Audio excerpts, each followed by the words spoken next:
bukod sa iyong pagkakas.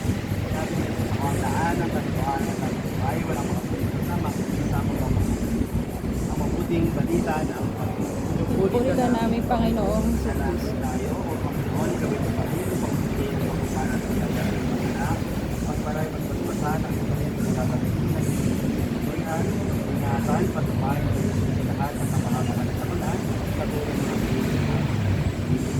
Ito, kasama ng sa malaman namin masalamit ka sa pagkakas sa ating